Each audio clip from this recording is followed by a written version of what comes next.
Soraya não mediu palavras. Ao vivo, ela disse que o que aconteceu na CPMI pode ter sido crime. Mas o que houve naquela votação para ela chegar a esse ponto? Eu aproveito para te perguntar sobre as atualizações em relação ao Alcolumbre, se houve mais alguma conversa, qual é a sua expectativa, senadora? Porque ontem, ainda em conversa com o Paulo Pimenta, isso tinha acabado, né, de ser levado ao presidente do Senado. Exatamente, Gabriela. Assim que nós definimos o que iríamos fazer e o deputado Paulo Pimenta levantou a questão de ordem que foi negada, nós todos abandonamos a sala da comissão e alguns foram dar entrevista, conceder entrevistas, mas eu segui para a residência oficial com outros parlamentares, não foram os 14, fomos em torno de 5, para reportar ao presidente Davi o que havia acontecido e para receber a orientação. A orientação foi de formalizarmos, por óbvio, reduzirmos a termo, e todos assinaram o ocorrido. Eu creio que o presidente Davi, apesar de ter se mostrado absolutamente imparcial, ele vai ouvir a outra parte, porque faz parte do contraditório, da ampla defesa, mas eu não vejo o Davi Alcolumbre como uma pessoa, como um homem limítrofe. Ele não vai contra o óbvio ululante. Davi não vai contra o que é público e notório. E ali aquela conta não é onde está o Wally no meio do universo. Aquela conta é muito fácil de ser feita. E, enfim, é trágico, porque por mais que eu tenha respondido há pouco em uma entrevista, o jornalista disse assim, é muito estranho mesmo, né? Eu falei, não é estranho, é criminoso. Eu estou muito decepcionada, o Viana é meu líder no Podemos, no Senado, e assim, a forma como ele vem atuando já, para mim, já esgotou todo tipo de paciência até onde eu poderia me manter calada, né? Tentando ainda na tentativa. Sim, a gente observou as imagens, né? É o Rodrigo Viana, o Juliano acabou saindo aqui, a gente fez uma troca aqui no estúdio. Okay. Apesar de Viana, não tem nada a ver com o senador aí, viu? Com o Carlos Viana lá de Minas. Mas a gente viu as imagens, mas acho que seria importante a senhora explicar pra gente. Como é que se deu isso?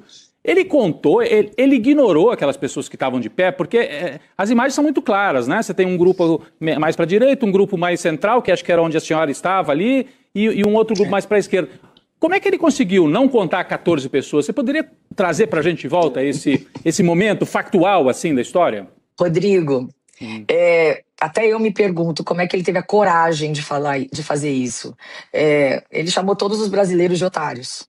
É como se ele tivesse, como ali na qualidade de presidente de uma CPMI, afirmando para todos nós que 1 mais 1 é igual a 3. Então, ali, o negacionismo é tanto, que nos deixa sem palavras. Eu não tenho realmente palavras para te dizer o que o seu xará fez ontem. Mas vamos lá, eu vou tentar trazer dentro do contexto e ser concisa, tá? Nós abrimos a reunião, a sessão deliberativa com 31 membros. Para começar a votação, você tem que ter a maioria. Ok, tínhamos ali 16 no mínimo, para começar, para permitir uma votação. A primeira votação foi feita, votação nominal. Bastava que os parlamentares dessem presença, e a votação nominal é possível ser feita, inclusive via aplicativo. Bom, partindo daí, nós votamos a questão de se esses 87 requerimentos seriam votados em globo ou um por um. Nós pedimos que fossem votados em globo. Bom, votamos, fizemos a votação nominal e ganhamos de 18 a 12. Os parlamentares começaram, de repente, a esvaziar o plenário, principalmente o lado deles, e nós nos mantivemos lá, porque nós estávamos trabalhando realmente com afinco. E algo que é importante destacar é que nós, pessoal, tanto governista quanto os independentes, com todo respeito, os lúcidos, eu me sinto muito lúcida para tratar de qualquer questão nesse nível. Eu consigo saber que são 2. Né? O pessoal lúcido tem conseguido ganhar as votações. Nós temos sido a maioria, sempre. Então, ontem, depois de uma votação de 18 a 12, em que eles perderam, seria impossível. Mas já era tarde, eles precisavam fazer a votação do mérito dos requerimentos.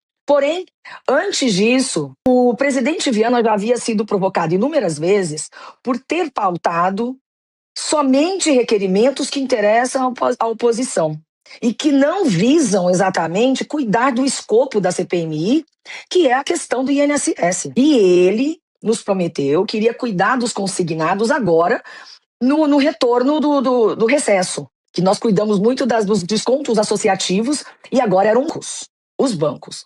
Bom, nós fizemos requerimentos para ouvirmos Borcaro, o Zetel, o maior doador de campanha lá, para Bolsonaro foi 5 milhões, para Tarcísio 2 milhões, Daniel Borcaro, Zetel, membros ali da Lagoinha, enfim, também ministros, eu reiterei o requerimento para ouvirmos os ministros, Wagner Rosário, o Bruno Bianco, porque eu fiz um trabalho bem equilibrado e chamamos o Lupe, chamamos Vinícius da CGU, chamamos Messias da AGU e eles não conseguem trazer essa paridade. O tempo está escoando, pelo jeito não vai ser prorrogada a CPMI, nós precisamos trabalhar com objetividade e com pragmatismo.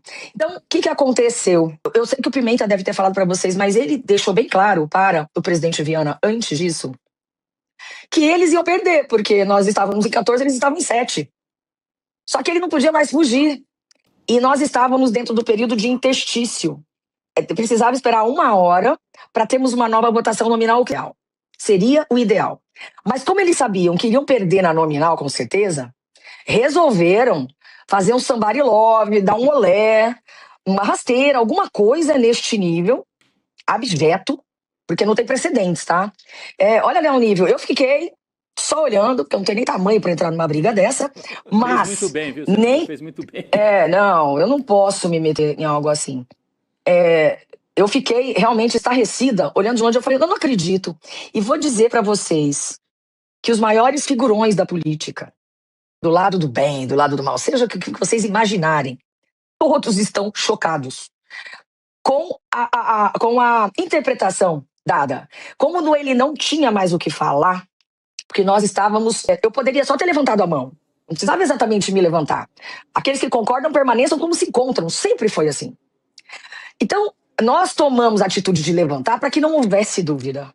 Acho que era até bom colocar a imagem de novo, senadora. Desculpa, rapidinho. Se pudessem colocar a imagem aqui na tela, em que a senhora aparece, né? Uma daquelas. Não são as imagens do tumulto, gente. As imagens da votação em que são fotos, né? Em que aparecem em sequência. Mas desculpa, a senhora ali, é o número 8 que aparece naquela outra tela anterior, de camisa branca, a senadora é uma daquelas que levantam, né? Olha.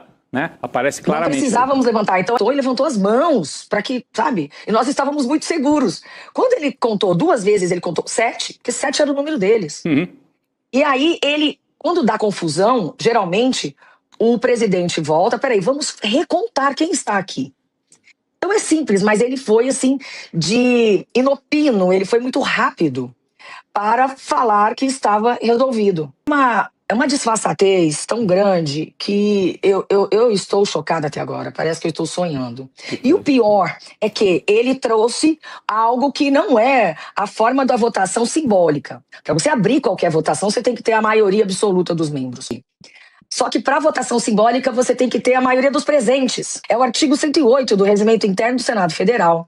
E aí, só que ele criou ali, ele vem criando o RIV, Regimento Interno do Viana. Que horror. Há muito ele vem criando. Ele chegou a responder a questão de ordem do Paulo Pimenta dizendo que era costumeiro. Gente, costume você utiliza quando você não tem regra clara sobre o assunto. Então você pode se valer do costume enquanto você não tem uma regra específica. Pode construir um e a partir do costume você faz a legislação.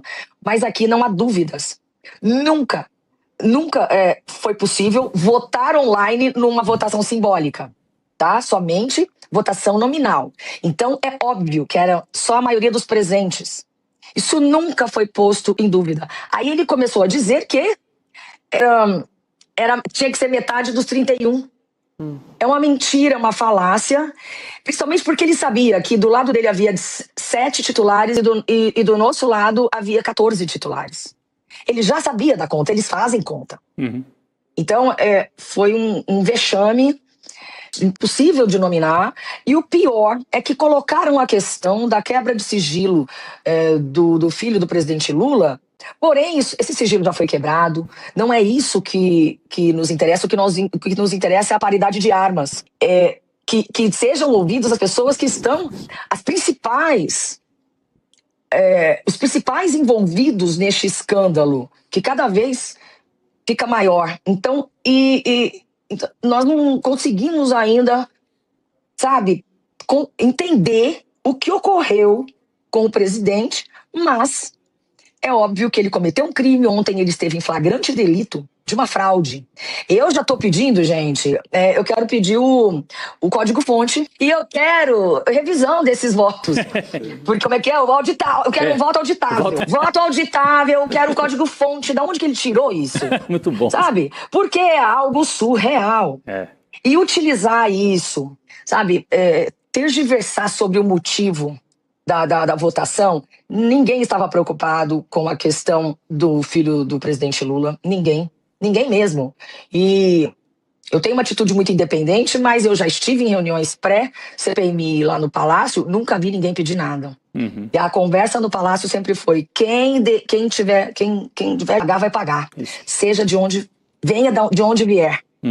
Sabe? Então, todos esses ministros já vieram, já falaram.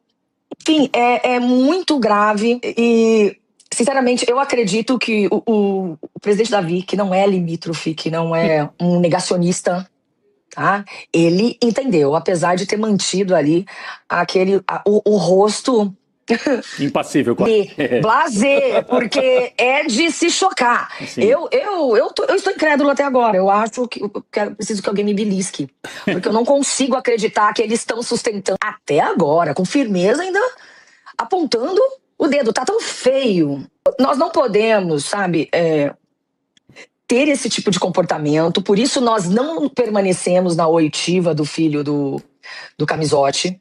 Uma oitiva importante, mas se nós permanecêssemos lá, nós estaríamos coniventes com a continuação dos trabalhos. Não, os trabalhos não podem continuar. Acabou. E eu acredito que enquanto não sair a decisão do presidente Davi, ele já pautou 2 oitivas para segunda-feira. Na minha opinião, nós não devemos comparecer. Nós devemos esvaziar e não dar quórum, inclusive, para eles. Sequer deliberar mais. Sim. Isso não é uma brincadeira, gente. Isso pode acontecer se a gente abrir uma brecha dessa. Sabe, chegar nesse ponto de negacionismo, do óbvio lulante, e ali pra mim, ou ele é muito burro, ou ele é muito desonesto. Pode ser até as duas coisas. Eu cheguei neste ponto, pode ser as duas coisas. Porque, ou então, tão fora de si, que precisa de um afastamento para tratamento, porque querer enganar, dizendo que ali não havia 14 parlamentares em pé, contar até 7 e parar... Algo assim que eu não sei de que cartola ele tirou. Ele não deve estar bem. Senadora... Mas eu só vou acreditar que não está bem quando rasgar dinheiro, tá? Senadora... Se ele rasgar dinheiro, eu vou acreditar. Senadora, eu acho que ele estava empolgado porque o Flávio Bolsonaro, naquelas anotações, coloca o nome dele como possível candidato do bolsonarismo em Minas Gerais. O Carlos Viana, acho que subiu a cabeça a possibilidade dessa candidatura e ele quis gerar assunto ali para o lado dele. Só famoso, cedo, né? Agora eu se consagro, né? Mas eu vou ter que soltar um bastidor depois dessa, Chico. Por favor. Eu digo sempre que para ser traído por Bolsonaro, basta pegar a senha e entrar na fila. Tá? Pega a senha e entra na fila que vai acontecer. E ele... Antes da campanha de 22, Flávio Bolsonaro, eu sei da boca dele, eu sei do time, eu ouvi dele, eu não ouvi dizer, tá? Realmente ele saiu candidato ao governo, lembra? Vocês se lembram? Sim. Flávio Bolsonaro falou, meu parceiro, que é você como governador, nós vamos lhe apoiar como governador de Minas Gerais. Ele ficou empolgado, animado, foi pro PL, mudou, tarará, uma coisa assim.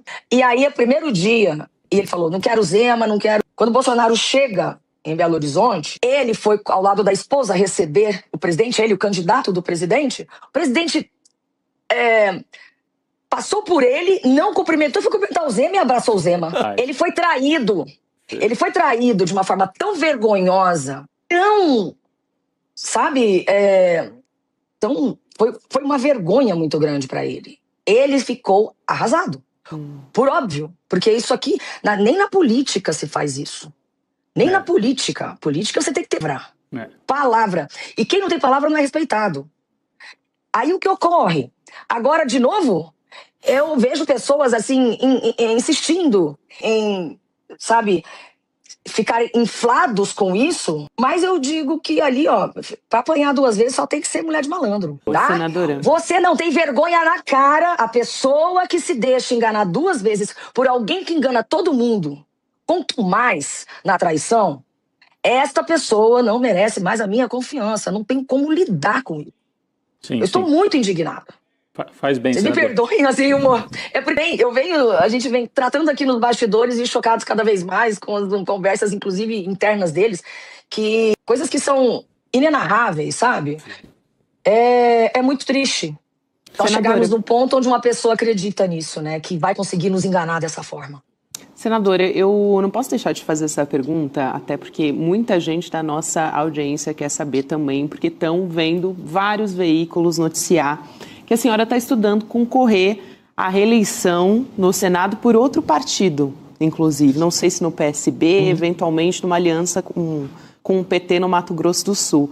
Então, queria te perguntar os planos para a campanha, porque as eleições já estão batendo na porta. Isso aí.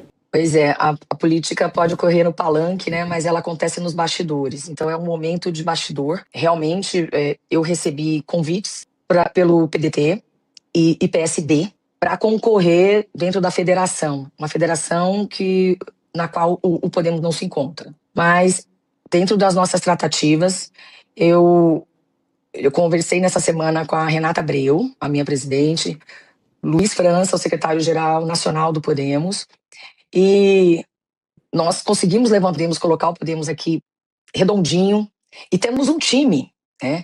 Mesmo que seja necessário eu sair para disputar a eleição, o Podemos não vai sair de mim. Eu tenho essa garantia e essa confiança da minha presidente, de toda a cúpula do Podemos, porque nós construímos um time que é nosso, que é muito pessoal, ele independe da sigla partidária, apesar do fato da sigla ser uma sigla de confiança, que o que promete cumpre, e onde eu me sinto muito bem, muito acolhida e muito segura. Nós estamos aguardando uma conversa com o presidente Lula para que ele dê a orientação dele, dizer o que ele acha.